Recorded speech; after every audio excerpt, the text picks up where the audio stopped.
اللہ کے حبیب صلی اللہ علیہ وسلم کی خدمت میں ایک شخص حاضر ہوا اور اس نے اذن جہاد طلب کیا. حضور میں جہاد پہ جانا چاہتا ہوں, مجھے اجازت مرحمت فرمائے. حضور نے فرمایا احی والدا کا, کیا تیرے والدین زندہ ہیں؟ قالا نعم, عرض کی ہاں حضور میرے والدین زندہ ہیں. قالا ففیہما فجاہد, کہا جا ان کی خدمت کر, یہی تیرا جہاد ہے. ماں باپ کو بلکتا ہوا چھوڑ جائے اور آپ جہاد پہ چلا جائے, ماں فالج میں گری ہوئی ہے اور بیٹا تبلیغی گشت پہ چلا جائے, باپ تڑپ رہا ہے اور بیٹا پیر کی چوکھٹ پہ جھاڑو دیتا پھرے, اللہ راضی نہیں ہوگا. میں سچ کہتا ہوں, اپنے بھی خفا مجھ سے ہیں, بیگانے بھی ناخوش, کہ میں زہر حلاحل کو کبھی کہہ نہ سکا کند. بات وہی کہتا ہوں, سمجھتا ہوں جسے حق, نئے ابلائی مسجد ہوں, نئے تہذیب کا فرزند. محمد عربی صلی اللہ علیہ وسلم سے بڑا پیر کون ہو سکتا ہے؟ لیکن حضرت وہ ویسے کرنی نہیں آ رہے. آقا کریم اپنے بٹن کھولتے ہیں اور کرن کی طرف, یمن کی طرف رخ کر کے لمبی سانسیں لیتے ہیں اور کہا میں رحمان کی خوشبو پا رہا ہوں. ایک دن صحابہ نے پوچھا, بندہ نواز جس کے لیے تڑپتے ہو, جس کی ٹھنڈی ہوائیں آپ کو آ رہی ہیں, وہ آپ کا بڑا پیار کرنے والا ہے. کہا ہاں میرے سے بڑی محبت کرتا ہے. تو کہا پھر اتنی محبت کرتا ہے تو یمن تو دور نہیں ہے, بلال حبش سے آ گیا, سلمان فارس سے آ گیا, سہیب روم سے آ گیا, اور وہ یہاں یمن سے نہیں آ سکا. فرمایا اس کی بوڑھی اور نابینا ماں ہے جس کی خدمت اس کو نہیں آنے دیتی. اللہ اکبر. اب حضرت اویس کرنی نہیں آئے لیکن خیر التابعین کہلائے. آئے نہیں لیکن حضور ان کی یاد میں تڑپ رہے ہیں. اللہ, بلکہ حضور نے فرمایا کہ کوئی جائے اویس بن عامر کو ملے, اور جب ملے تو اس کو کہنا میری امت کی بخشش کی دعا کرے. جو ماں باپ کی خدمت کرتا ہے اس سے ثابت ہوا اس کی دعائیں قبول ہوتی ہیں. میں نے ایک روایت میں پڑھا ہے کہ جو آدمی روزانہ اپنے والدین کے لیے دعا کرے, والدین زندہ ہوں تب بھی, والدین فوت ہو گئے ہوں تب بھی, یہ عادت بنا لے, روزانہ ماں باپ کے لیے دعا کرے, ساری زندگی اس کے رزق میں بے برکتی نہیں آئے گی. اللہ اس کو رزق کی فراوانی عطا کر دے گا. اور جو والدین کے لیے دعا نہیں کرتا اللہ تعالیٰ کی رحمتوں سے محروم ہو جاتا ہے. حضرت ابو ہریرہ رضی اللہ تعالیٰ عنہ جب بھی ہاتھ اٹھاتے تھے تو یہ دعا کرتے تھے, اللہم اغفر لابی ہریرہ ولأمی ولمن استغفر لہما. اے اللہ ابو ہریرہ کو بخش دے, حضرت ابو ہریرہ کی ماں کو بخش دے, اور قیامت تک جو ہم دونوں کے لیے بخشش کی دعا کرے اس کو بھی بخش دے. حضرت امام محمد بن سیرین ایک بزرگ ہوئے تابعی, جب بھی دعا کرتے تھے یہ دعا ضرور کرتے تھے, اے اللہ ابو ہریرہ کی بخشش کر دے.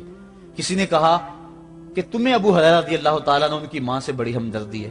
کہا ان سے جو ہمدردی ہونی ہے وہ تو ہونی ہے. انہوں نے کہا ہوا ہے اللہ ابو ہریرہ اور ان کی ماں کو بخش دے, جو ان کے لیے دعا کرے اس کو بھی بخش دے. تو میں دعا کر کے اپنی بخشش پکی کر رہا ہوں. تو والدین کے لیے دعا کرنا اللہ کی رحمت کو دعوت دینا ہے. تو فرمایا کہ جاؤ اویس بن عامر کو جانا اور جا کے اس کو میری امت کے لیے دعا کا کہنا. حضرت سیدنا عمر فاروق حضرت علی المرتضیٰ گئے, جا کے ڈھونڈا, تلاش کیا, اویس بن عامر ملے, حضور کا سلام کہا, بس پھوٹ پھوٹ کے رونے لگے. کہا بتاؤ میرے رسول کے لبوں پہ میرا نام کیسے آیا تھا, حضور میرا جب تذکرہ کرتے تھے کیسے کرتے تھے. یہ درد دیکھا تو بولے کہ کیا آپ اتنی محبت رکھتے ہیں تو پھر ملنے کیوں نہیں آئے حضور کو, اتنا جو پیار رکھتے ہیں تو زیارت کرنے کیوں نہیں آئے. تو حضرت اویس کرنی نے بات کے رخ کو بدلا, کہا تم نے میرے رسول کو دیکھا, تم نے میرے رسول کی زیارت کی ہے؟ کہا ہاں ہم تو صبح و شام وہاں رہے ہیں. کہا پھر بتاؤ حضور کے یہ ابرو جڑے ہوئے تھے یا کھلے ہوئے تھے؟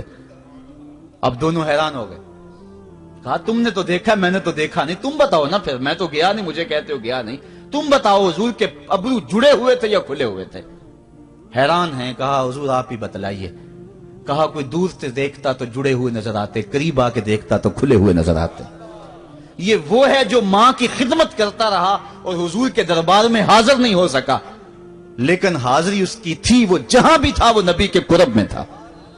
تو اس لیے ماں باپ کی خدمت اتنا بڑا وظیفہ ہے. حضرت بایزید بستامی کہتے ہیں میں نے حق معاف کروا لی اپنی ماں سے, کہ ماں تیرے حق ادا کروں یا اللہ کے حق ادا کروں, تو مجھے اپنے حق معاف کر دے, میں اللہ سے اپنے حق معاف کروا لیتا ہوں, اپنی اللہ کو راضی کر لیتا ہوں. جنگلوں میں گھومتے رہے, 12 سال بیت گئے. ایک دن دوبارہ آئے, بستام کی سمت سے گزرے, خیال آیا چلو ماں کو سلام کر جاؤں. तहज्जुद का वक्त था, रात का वक्त था, दरवाजे पे खड़े रह गए कि मेरी माँ सोई होगी, मैंने कभी कोई खिदमत नहीं की माँ की, तो अब उठा के तकलीफ क्यों दूं। सारी रात खड़े रहे। जब तहज्जुद का वक्त गुजरा तो नाली से पानी आया, समझ गए कि मेरी माँ तहज्जुद के लिए उठी है। दरवाजे के करीब हो गए तो माँ ने हाथ उठा लिए, कहा अल्लाह, मेरा बेटा बा यजीद तेरी तलब में निकला हुआ है, मैंने उसे अपने हक माफ कर दिए, तू उसको अपना विसाल अता कर दे। हजरत बा यजीद दरवाजा खटखटाने लगे और मां के कदमों में लिपट गए और रो के कहने लगे, जिस रब को मैं जंगलों में तलाश करता हूं वो तो रब मेरी मां के पास है। तो मां की दुआओं में अल्लाह की रिजा है। मां राजी हो जाए तो समझ लो खुदा राजी है।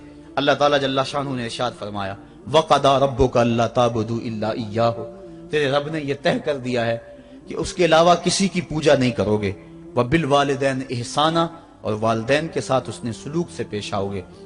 इम्मा यबलुगन्ना इंदकल किबरा अहदुहुमा औ किलाहुमा फला तकुल लहुमा उफ़्फ़िन वला तनहरहुमा, अगर तेरे पास दो या दोनों में से एक बढ़ापे को पहुंच जाएं तो फिर उनके सामने तूने उफ भी नहीं कहनी और ना उनको झिड़कना है और उनसे नरम लहजे में बात करनी है।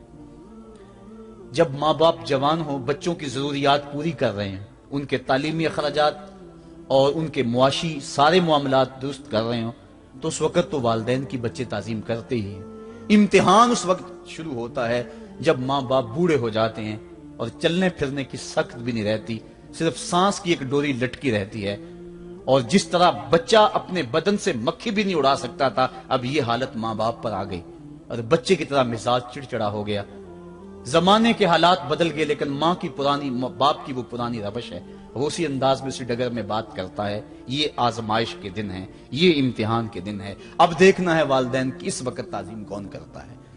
फरमाया, इम्मा यबलुगन्ना इंदकल किबरा, अगर तेरे पास वो बढ़ापे को पहुंच जाएं, दोनों पहुंच जाएं, या तेरी खुशकिस्मती कि दोनों में से एक पहुंच जाएं या दोनों पहुंच जाएं, तो फिर उनकी तूने ताजीम करनी है। क्या, कैसे ताजीम करनी है? फला तकुल लहुमा उफ़्फ़िन, तूने उनको उफ भी नहीं कहना। हजरत इमाम फखरुद्दीन राजी के हवाले से मैं आज ही सुबह या गुज़श्ता शब उफ की तशरीहात देख रहा था। उन्होंने 12-13 अकवाल बयान किए हैं, लेकिन 2 कौल फरमाते हैं। उफ ये है कि इंसान के बदन के ऊपर जो शफाफ रहता हो, साफ रहता हो, मट्टी पड़ जाए, रेत का जर्रा पड़ जाए, तो उसको फूंक मार के उसको हटाता है, तो वो फूंक से जो आवाज पैदा होती है उसको अरबी में उफ कहते हैं। तो फिर उफ हर उस चीज के लिए मनकूल हो गया जो नापसंदीदा है।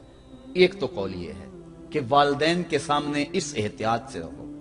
दूसरी बात, आप फरमाते हैं उफ का मफहूम यह है कि जब माँ बाप बूढ़े हो जाएं तो बोलो बरास चारपाई पे निकल जाता है और इंसान उनको उठा के उनकी खिदमत करता है, सफाई करता है, कपड़े बदलता है।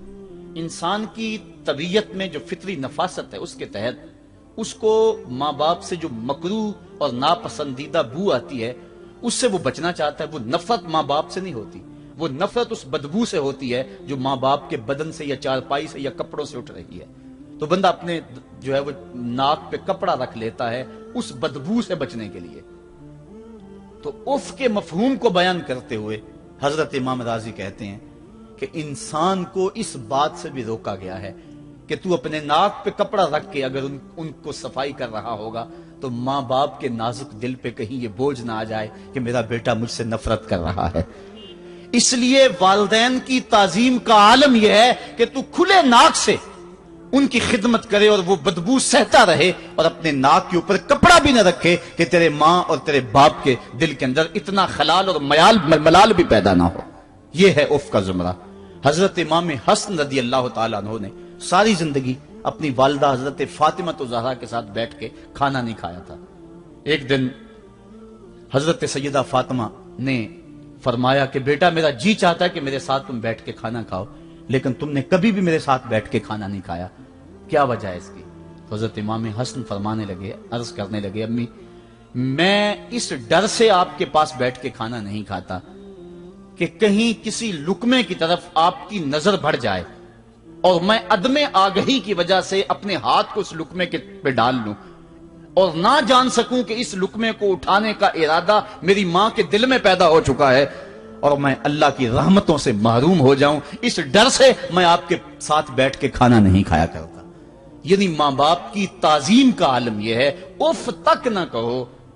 हजरत सईद इब्न मुसय्यब रदी अल्लाह ताला अन्हो जलीलुल कदर ताबी हैं, वो फरमाते हैं कि वालिदैन के सामने बेटे की हालत क्या होनी चाहिए। वो फरमाते हैं जिस तरह भागा हुआ गुलाम पकड़ा जाए और उसको पकड़ के जो है वो आका के सामने पेश कर दिया जाए, तो उस भागे हुए गुलाम को पकड़ के जब आका के सामने पेश कर दिया जाए तो जो हालत उस गुलाम की होती है, बेटे की हालत ये मां बाप के सामने होनी चाहिए। अब उन बेटों को सोचना चाहिए जो अपने मां बाप को दकियानूसी का ताना देते हैं और समझते हैं ये ओल्ड फैशन है, इन्हें क्या पता जमाना कहां चला गया है, और उनके फैसलों को मुस्तरद करते हैं।